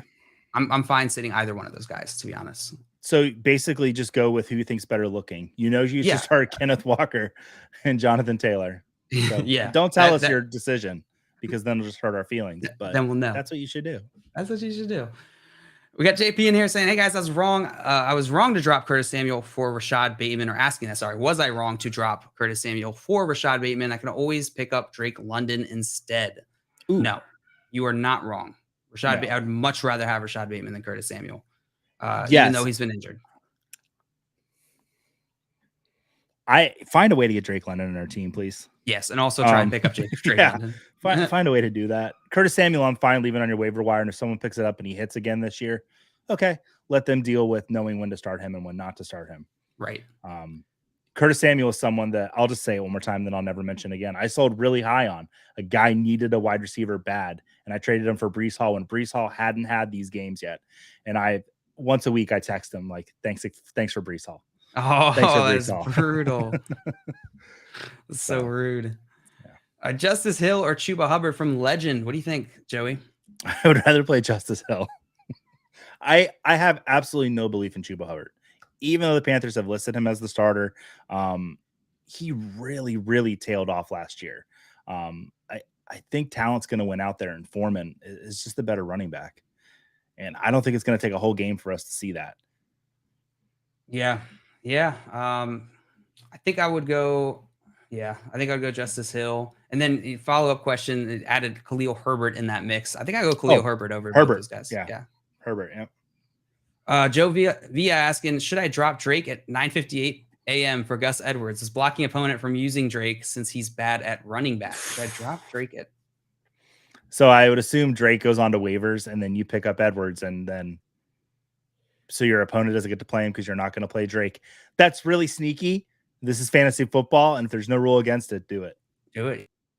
Yeah, if that strategy is gonna help you win, then go for it. 100%. And I might like Gus Edwards rest of the season more than I do like Kenyon Drake. So it might just be a bad move, period, for rest of the season for your team. But it's also really sneaky and devious, and that's what fantasy is all about sometimes. That's what it's about: deception and manipulating your friends. Mm-hmm. Grim Fan asking, start Braxton Berrios with Elijah Moore drama playing out. I think that's you can. Really... Go ahead. Okay, I'm not going to start Braxton Berrios, but that's very interesting to bring up because have you seen the picture of Zach Wilson and Braxton Berrios in the matching T-shirts? No, I have not. Yeah, they have I think it's like I'm Braxton Berrios' quarterback, and then Zach Wilson's like, or no, Braxton Berrios is like Zach Wilson is my quarterback, and then Zach Wilson had a shirt that's like Braxton Berrios is my receiver, or something like that. Yeah, it was very cute. They had matching shirts. And they were eating together. And there's like a whole narrative about receivers that eat with the quarterback. Whole breakfast club, Cooper Kupp. Yeah. So I'm not starting them, but there's something there. Yeah. Listen, Braxton Berrios is the type of player who you can play. If you need to throw someone into your lineup, You know, you can throw him in. He's a long shot play, though. So I'm not going to start him over anyone who I have a little more confidence is actually going to score a decent amount of points this week. He might be a good, cheap DFS play. That might be like where you want that to might be use an him. interesting one. ETN Lambert asking Kenyon Drake or Damian Harris or Melvin Gordon 3. Out of those 3, which 2 would you start? Should I start this week? Damian Harris. Damian Harris for sure is locked in. Mhm. And then Melvin Gordon or Kenyon Drake? Melvin Gordon. Melvin Gordon. Yeah. Jovi, we got that one, I think. Gallup or Pierce. We said Pierce, right? PPR? Maybe not. Gallup or Pierce? PPR. Which Pierce? Alec? Damian. Ooh, Gallup or Damian Pierce? There's a question. I don't know. It could be Alec Pierce. Jovi, let us know which one. Or I guess we could just do all 3. Okay, yeah, that's great for content purposes. I'll go Pierce over Gallup and then Alec Pierce. Damian Pierce over Gallup over Alec Pierce. I'm with over you. Michael Gallup over Alec Pierce. Yep, I'm with you. 100%. Jimmy J. Holiday asking Kirk or Keenan Allen. Also, Monty and Damian Harris on bench, full PPR. Kirk or Keenan Allen this week? So it would be Kirk over Allen just because of that big question mark with Keenan Allen. We really don't know if he's going to play. And then who were the bench options? David Montgomery and Damian Harris. So it'd be Montgomery or Christian Kirk. I'll go Christian Kirk over Montgomery. Yeah. Christian Kirk over Montgomery and Damian Harris. I think I'd start Damian Harris. No, I'd start Christian Kirk. It's definitely Christian Kirk. My only thing with Damian Harris is just it's his first game back.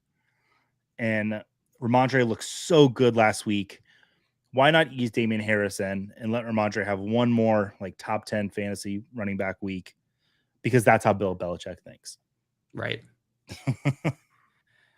All right, we are coming into our last 10 minutes before game time.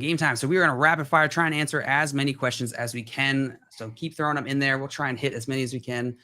If you haven't already, make sure that you are checking out Bettor Sports Network. That's where we are live. They got tons of great content coming out throughout the day. Mm-hmm. Throughout the games, you can check out Bettor Zone to be throughout the 1 and 4 p.m. slate. So make sure you tune in here right on Bettor Sports Network to watch those. Joey, Deontay Johnson or Christian Kirk, full PPR? Christian Kirk. Ben Terry asking ETN, Christian Kirk, or Brandon Cooks, PPR flex? Brandon Cooks. Christian Kirk for me. Okay. Caesar asking Deontay Johnson or Christian Kirk, full PPR. A lot of Christian Kirk questions. It's Kirk for me. Kirk.